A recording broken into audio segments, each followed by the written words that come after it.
I think what we saw today on day one of the campaign was a race to define the race. Obviously, Doug Ford thinks the ballot box question is about Donald Trump and the threat of tariffs. To Kim's point, though, this is something that he has refused to rule out since last May.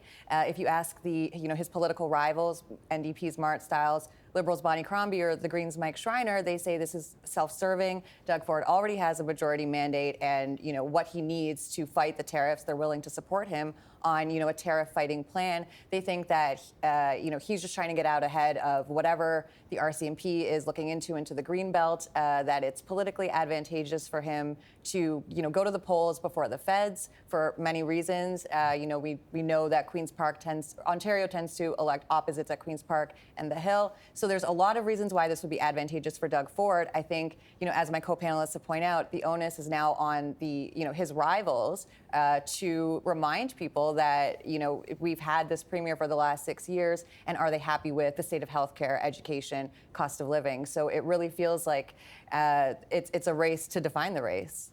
For sure. I mean, I'll be honest, I think there's a political risk for the premier using this justification, and I think, my fellow reporters may have poked some holes in that rationale just today on day one of the campaign when they said, okay, you want a mandate to deal with Donald Trump? Well, have you arranged a meeting with him yet? He announced the tariffs weeks ago. No, he hasn't. Did you meet with him during his first mandate when he also levied tariffs against Canada? No, I didn't meet with him or talk to him at the time. I don't think Donald Trump cares who the premier of Ontario is, and I would suggest maybe a lot of Ontarians understand it's kind of a federal issue to deal with Trump. So I think there's some risk for the premier in doing this, and maybe some of it shone through on day one of the campaign today. Let me follow up with John on that. Mr. Ford did say at one point, can you imagine Bonnie Crombie or Mara Stiles across the table from Donald Trump negotiating on tariffs? It would be an absolute disaster, which presupposes, of course, that he will be doing that when we all know he really won't be doing that. So how far does that explanation really go? Well, okay, so two parts to that. One, you could say that the premier will follow in the footsteps of all the premiers who've gone before and negotiated deals with past presidents of the United States. Or you could say it doesn't really matter what he says. It's what do people believe? What do they think? Who do they want?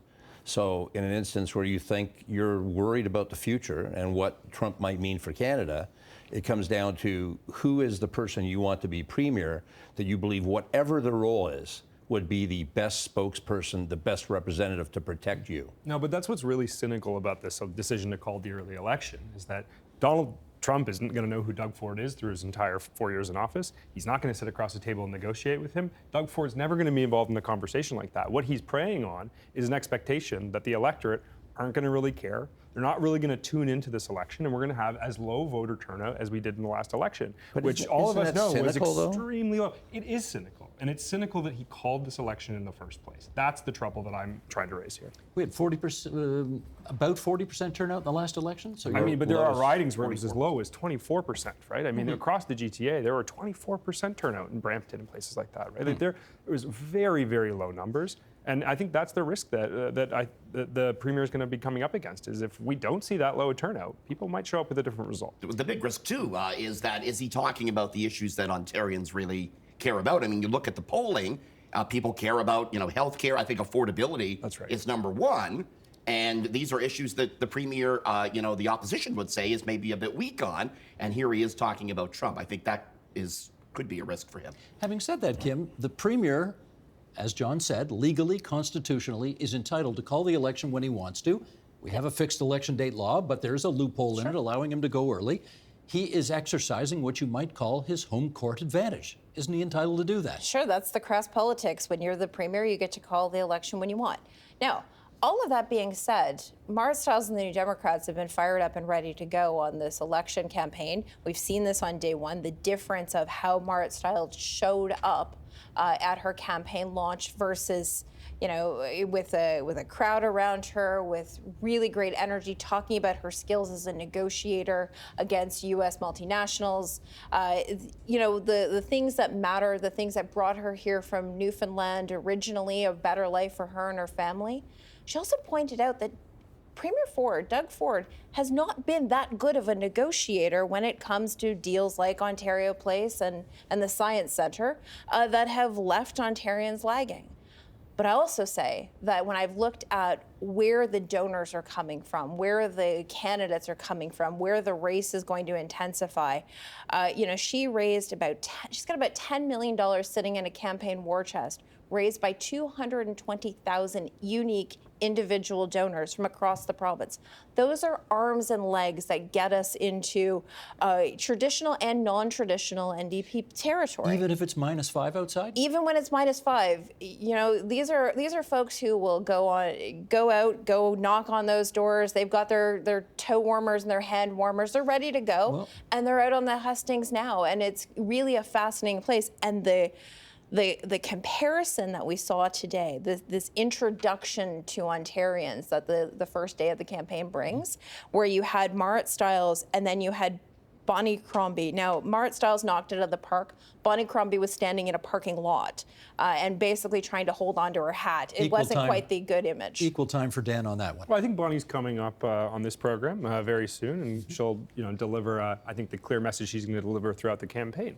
And the reality is that voters in this province know who Bonnie Crombie is. They haven't got an idea who the leader of the New Democrat Party is. She hasn't shown up to work for the last 4 years. They're not. I know that your viewers know who she is, but the reality is people across this province know who Bonnie Crombie is because she's an electric leader. She's got a lot of charisma, a heck of a lot more than we had as Liberals in the last election. And I think we're going to see a very different outcome and a very different 28 days ahead of us.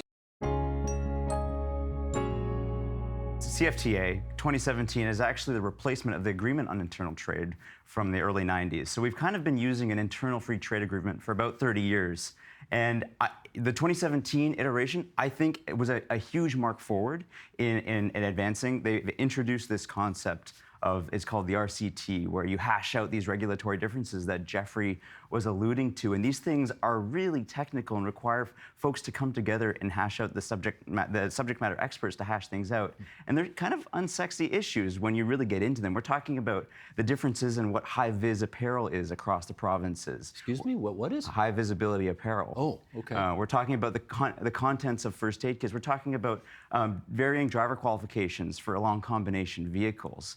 But you need the folks in the room who have the domain expertise. And that's what the CFTA and its RCT are really helping out with. Too many acronyms here, Ryan. Too many acronyms. All right. How did the lives of your members get better as a result of these agreements?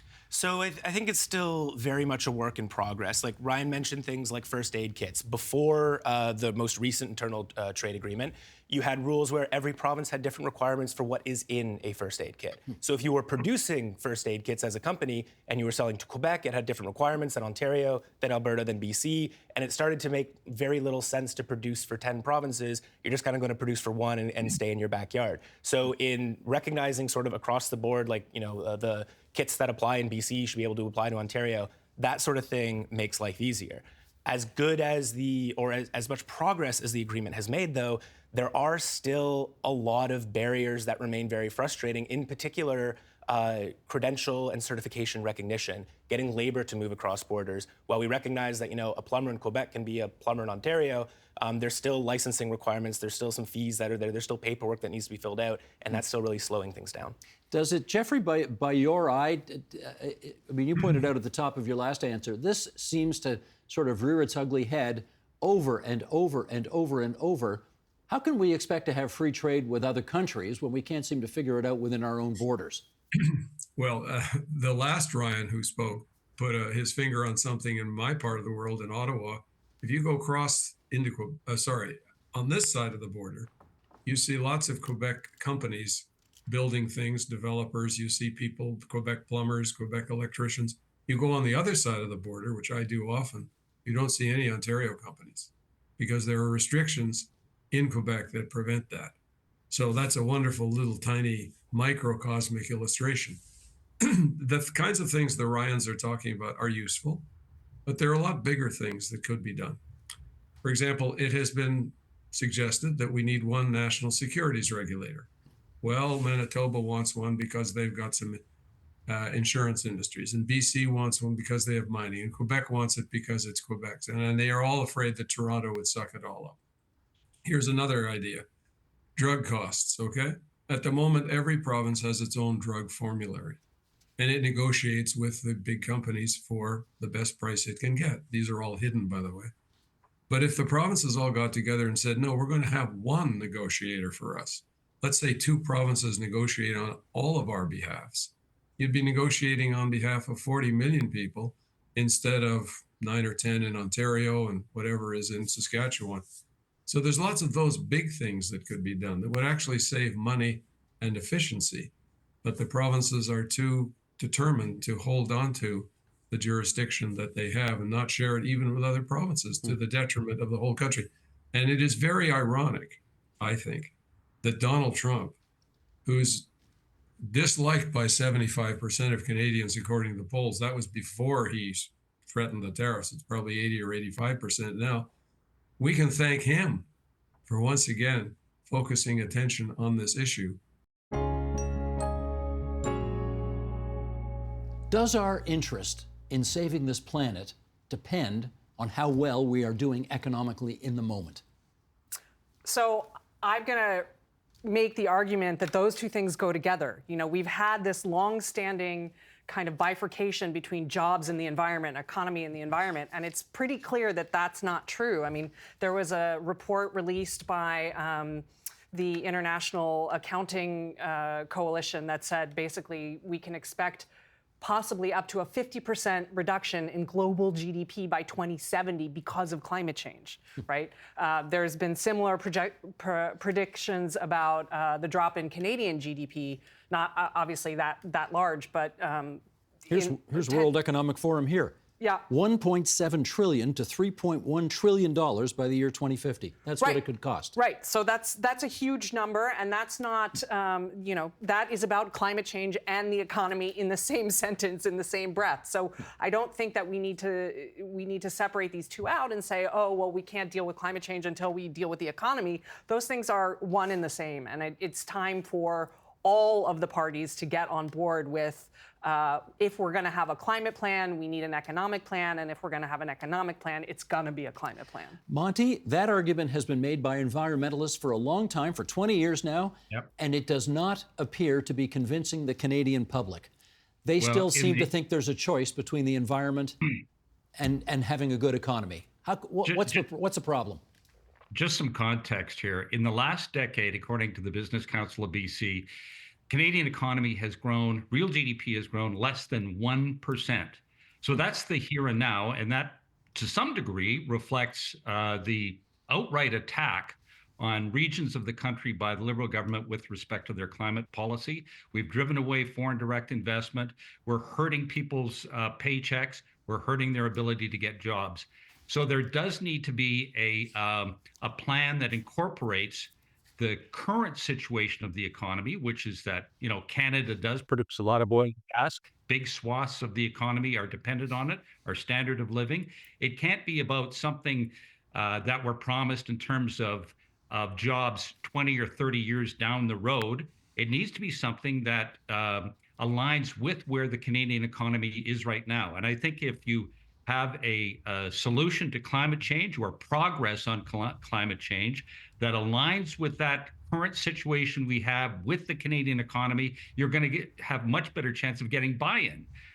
But you certainly face all kinds of skepticism, I think, when you say that down the road there'll be renewable jobs, there'll be all these green jobs, but no real evidence. Jessica, you want to come back on that?